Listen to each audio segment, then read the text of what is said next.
అందరికి నమస్తే అండి. ఓం శ్రీ మాత్రే నమః. జబలో సమ్మక్క సారక్క తల్లికి జబలో జగదాంబె మాతకి జబలో వీరవనితలకి జబలో భువనేశ్వరి మాతకి జబలో బండార కుంకుమ సమ్మక్క సారక్క తల్లికి జబలో జంపన్న వాగుకు జబలో దయ్యాలముడుకు జబలో భూతాలముడుకు జబలో సిలకలాది గట్టుకు జబలో కన్నిలాది గట్టుకు జబలో పగడిద్దరాజుకు జబలో గోవిందరాజుకు హర హర మహాదేవ.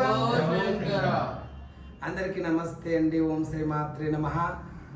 ఇప్పుడే చాలా అద్భుతంగా ఆ తల్లి జగన్మాత, లోకమాత, పరమేశ్వరి, భూలోకమాత, భువనేశ్వరి, శ్రీరంగరాజేశ్వరి, శ్రీశైలవాసిని, భ్రమరాంబదేవి, ఉజ్జయిని, మహాకాళి అన్ని అవతారాల స్వరూపములో ఇక్కడ కని విని ఎరగని నేడారము జాతర బహు సక్కదనము, బహు సౌందర్యము.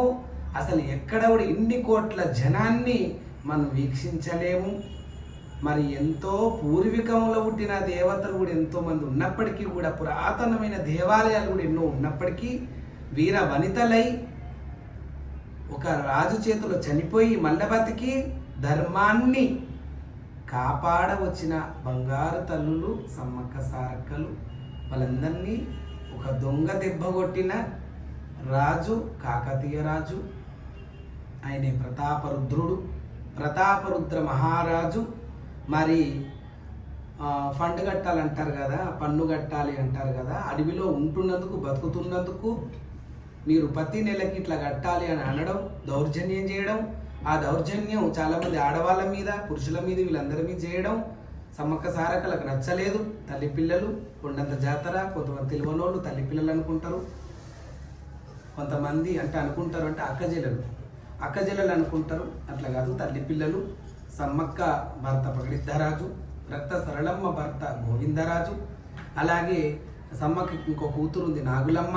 ఇద్దరు కూతుర్లు, ఒక కొడుకు, ఆయన్ని జంపన్న కూడా మరి మా తల్లిదండ్రులు ఇట్లా అందరూ చనిపోయారు కదా అని ఆయననే బాణం తీసుకొని డొక్కలు పొడుచుకొని చనిపోవడం వల్ల ఆయన రక్తం వారడమే జంపన్న వాగుగా మరి అవతారం ఎత్తిండు. కాబట్టి స్వామి అందులో స్నానాలు చేయడం, భూతాలు, ప్రేతాలు, పిశాచులన్నీ వెళ్ళిపోవడం జరుగుతుంది జంపన్న వాగులో. అలా చనిపోయినటువంటి వీర వనితలు మళ్ళీ పుట్టి మళ్ళీ బతికి, అలా మళ్ళీ దుష్ట సంహారణ, శిష్ట రక్షణ జగన్మాతగా మరి అవతారం ఎత్తి అలా ఆ ఒక రాజును చంపడం జరిగింది. అలా ధర్మాన్ని కాపాడడం జరిగింది. ఇది ధర్మభూమి. ఈ ధర్మభూమి మీద ఈ సక్కదనాల అవతారం ఎత్తుకొని ఆ తల్లి జగన్మాతలు దుష్ట సంహారణ, శిష్ట రక్షణ చేసిన జగన్మాత మరి మానవ స్త్రీలైనా కానీ, మరి దేవతలైనా కానీ ఈ రోజున మరి ఒక రూపంలో అయితే కాళికాదేవి, భద్రకాళి, రుద్రకాళి, అలా అమ్మవారే ఇలా మానవ స్త్రీ అవతారం ఎత్తి ఇలా దుష్ట సంహారం చేసిండ్రు అనేది ఒక కథనం ఉన్నది. అగ్నిగుండంలో పుట్టిన అఖండ జ్యోతి సమ్మక్క. అలా ఆ సమ్మక్క తల్లి ఇవాళ ఈ రడభూమి మీద రడం జరిగింది. ఒకప్పుడు భాగవతములో కౌరవులు, కృష్ణుడు ఎలా, అర్జునుడు ఎలా యుద్ధం చేసి ధర్మాన్ని కాపాడిండ్రో, ఎలా శ్రీరామచంద్రుడు, ఎలా రావణాసురుడు యుద్ధం చేసి ధర్మాన్ని కాపాడి సీతమ్మను మరి సొంతం చేసుకున్నాడు శ్రీరామచంద్రుడు, అలాగే ఇక్కడ కూడా ఈ అడవిని సొంతం చేసుకొని మరి అందరికీ ఘన విజయం ఇచ్చిన బంగారు తల్లి సమ్మక్క సారక్క. కుంకుమ భరణి, బండారు భరణి ఆ తల్లులు జగన్మాతలు చాలా అద్భుతంగా మరి ఆ రకంగా జరిగింది. కాబట్టి ఇవాళ ఇంతమంది లక్షల కోట్ల జనం ఇక్కడికి రావడం జరుగుతుంది. మరి ఇదే సందర్భాన మరి నేను ఇంకో మాట చెప్తున్నా, నేను ఇన్ని జాతరలు తిరగడానికి కారణం మా అమ్మ. ముందు మా అమ్మ. దేవుళ్ళు వచ్చినోళ్ళు, అమ్మవార్లు వచ్చినోళ్ళు, ఈ సిగాలు ఊగినోళ్ళు అగ్నిగుండాలు దొక్కుతారట, పటాలు దొక్కుతారట అని కొమరవెల్లికి. అలాగే ఒక క్షేత్రం పోతే కాదట, బలం పెరగాలి కదా. మరి నీ ఒంటి లోపల ఉన్న అమ్మవారు కూడా మరి ఇప్పుడిప్పుడే పుట్టింది కాబట్టి ఆ అమ్మకి ఆగ్దానం, పలుకుదానం, శక్తులు రావాలి కదా అని మరి మా అమ్మమ్మకు కూడా అమ్మవారు వచ్చేది కాబట్టి, ఆమె అన్ని జాతరలు తిరిగేది కాబట్టి, అలాగే మరి నన్ను కూడా అన్ని జాతరలు తిప్పిన నా బంగారు తల్లి. మేము ఇంతింతమంది వచ్చేవాళ్ళం కాదు, ఇన్ని రకాలుగా ఖర్చు పెట్టేవాళ్ళం కాదు, ఇంతింత అలంకారాలు ఆనాడి సొమ్ములు సంబంధనాలు ఏవి మాకు లేవు. ఎందుకంటే మా అమ్మ ఘనంగా చెప్పుకుంటా ఈ మాట, నేను 6 నెలల్లో పాచి పని చేసేది మా అమ్మ అని. ఎందుకు చెప్పుకుంటా అంటే 6 నెలల్లో పాచి పని చేసే మా అమ్మ మమ్మల్ని ఇంత అల్లారు ముద్దుగా సవరించిందని అందులో అర్థం తెలుస్తుంది మీకు. అలాగే ఆమె తిన్నా తినకుండా మాకు అన్నం పెట్టింది, ఆమె నిద్ర పోయినా పోకుండా మాకు నిద్ర ఇచ్చింది, ఒక ఇల్లు ఇచ్చింది. ఆ ఇల్లుతోనే మమ్మల్ని ఇంతగానం కూడా మా సొంతింటి కళ అందరికి ఉంటుంది కాబట్టి ఆమెకు కూడా బతుకుండగా నెరవేరింది. కానీ ఆలనా పాలన అచ్చట ముచ్చట మమ్మల్ని ఇంతగానే ఎదుగుతుండగా చూసి ఆనందపడేటందుకు మా అమ్మగారు లేరు. మీ అందరికీ తెలుసు, 18 సంవత్సరాలు అయ్యింది ఆమె తొలగిపోయి ఈ భూమి మీదకి వెళ్ళి కైలాసానికి పోయి. అయినా కూడా ఆమె ఆశీర్వచనాలు నా పట్ల ఉన్నాయి కాబట్టి నేను ఇంత ఘన చరిత్రగా మరి నామం పొందడం జరిగింది. మరి పనస కలమ్మ అమ్మ ఆమె పేరు పనస కళావతి. అలాంటి కళావతి ఎప్పుడు మురుస్తుండే, సత్యనారాయణ వ్రతములో ఆ కళావతి పేరే నాకు పెట్టిర్రా అని మురుస్తుండే. అలా సత్యనారాయణ వ్రతంలో కళావతి అనే పేరే నాకు మా అమ్మ పెట్టింది అని చాలా మురుస్తుండే. సత్యనారాయణ వ్రతం చేయించుకోవాలని చాలా కోరుకుంటుండే.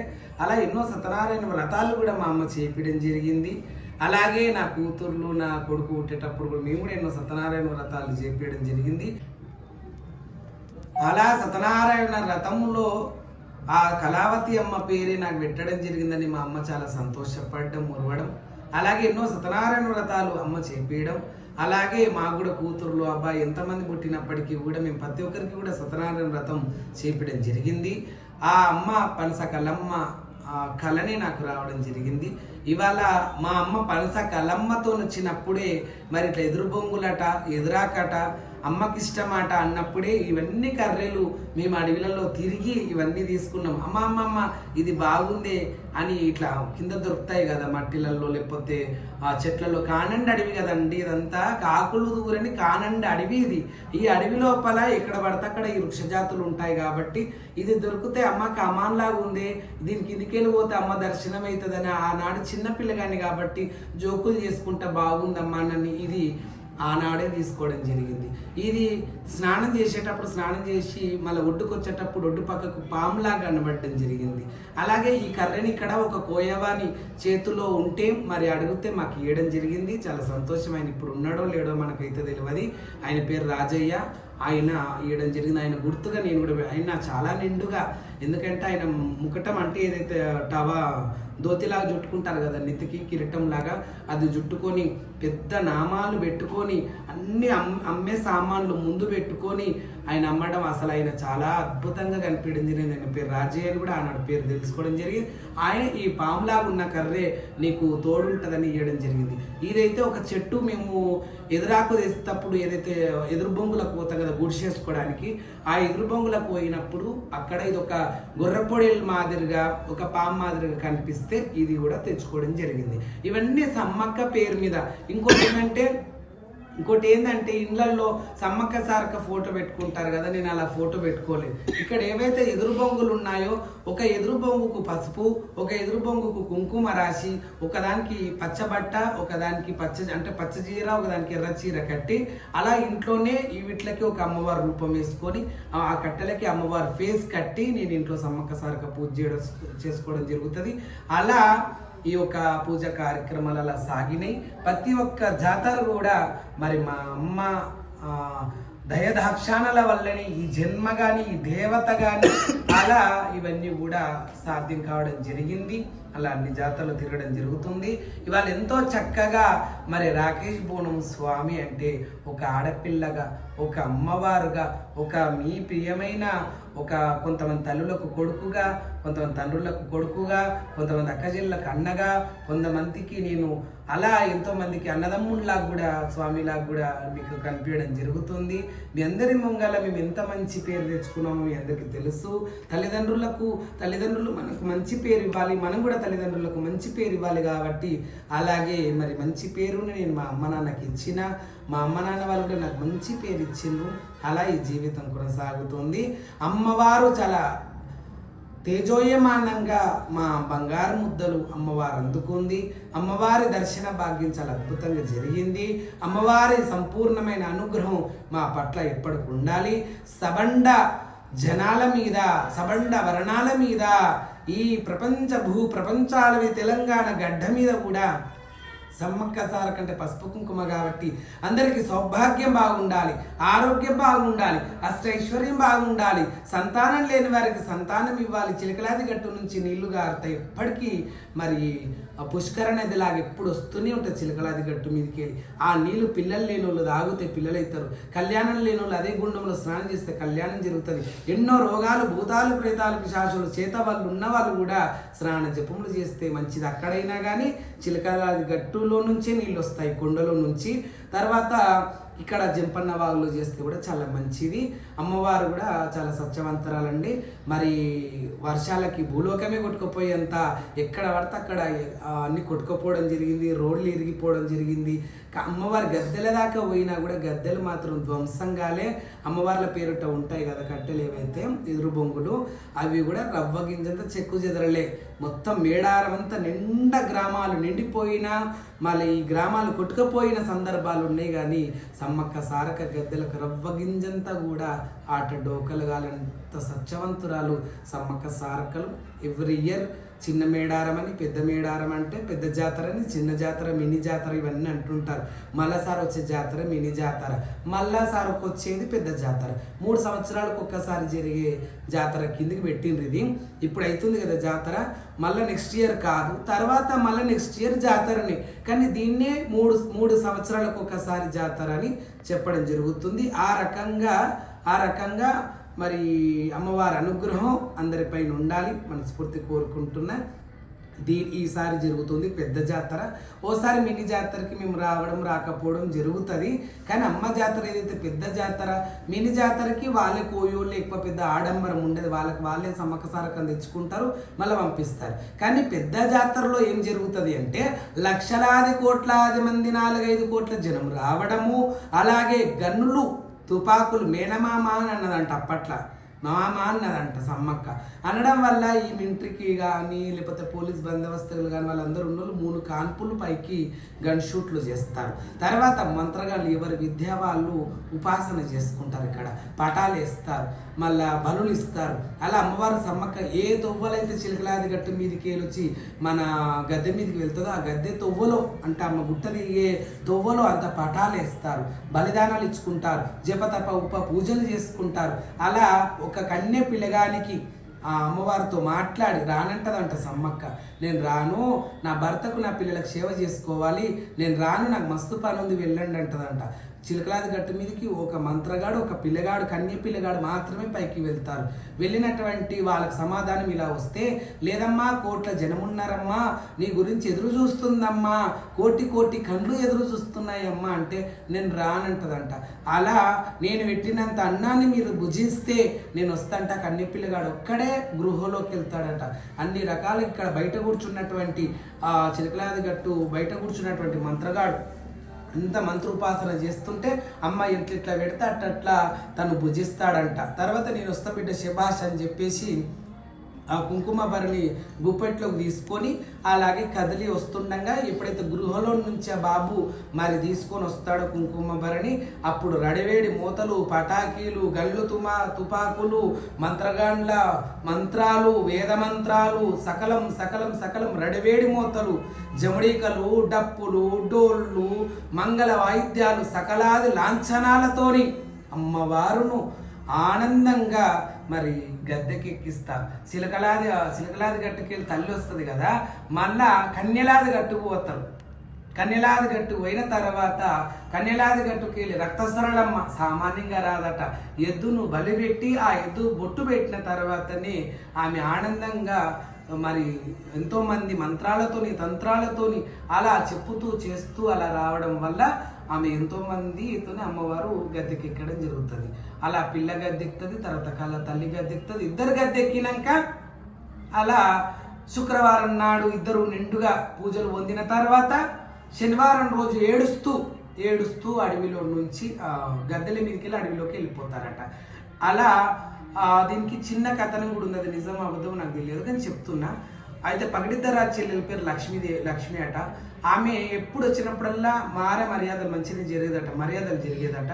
అలాంటి తల్లి ఒకనాడు వస్తే ఈ ప్రజలోకముకు ఆశీర్వచనాలు ఇచ్చే పనుల సమ్మక్క సారకలు ఉండడం వల్ల లక్ష్మీదేవిని పట్టించుకోలేదట, వచ్చిన ఆడబిడ్డను పట్టించుకోకపోతే నీ జాతర పాడుగానని తిట్టి 6 నెలలు నువ్వు కష్టాల పడు 6 నెలలు వాళ్ళు కష్టాల పడు గాక అని శాపం పెట్టిపోయిందట. అయితే కొంతమంది కూడా అనుకునే కథనాలు ఉన్నాయి. మేడారం వచ్చిన కొన్ని కష్టాలు వస్తాయి, ఎన్ని కష్టాలు వచ్చినా ఎన్ని నిష్ఠుర్కాలు వచ్చినా ఆమెనే కష్టాలు పెడుతుంది, ఆమెనే పరీక్ష పెడుతుంది, ఆమెనే మనను మంచిగా కాపాడే బంగారు తల్లి సమ్మక్క సారక్క. కష్టాలు వస్తాయి నవ్వుకుంటామా? ఆ తల్లి ఎన్ని కష్టాలు పడ్డది, సీతమ్మ ఎన్ని కష్టాలు పడ్డది, రామయ్య ఎన్ని కష్టాలు పడ్డాడు, ఎల్లమ్మ ఎన్ని కష్టాలు పడ్డది, మల్లని ఎన్ని కష్టాలు పడ్డాడు, నల్ల పోచమ్మ ఎన్ని కష్టాలు పడ్డది. దేవతలందరూ, ప్రతి ఒక్క దేవతలందరూ నరకం అనుభవించిన వాళ్ళే. పున్నామ నరకాలు అనుభవించి అన్నిటినీ సాధించి సవరించినాక దుష్ట సంహార శిష్ట రక్షణ చేసినాకనే దేవతలుగా అవతారం ఎత్తి ఇలా మనందరితో పూజలు చేయించుకుంటున్నారు. అలా సమ్మక్క సారక్క కష్టాల పడ్డరని, కష్టాలు పెడతారని, ఆరి వేస్తే కష్టాలు నిష్ఠూర్కాలు తప్పవని, కోటీశ్వరులమైతే పోతామని, కోటీశ్వరులు కాకుండా అడగదింటోళ్ళమైతే పోమని ఇలా ఎప్పుడు కూడా అనుకోవద్దు.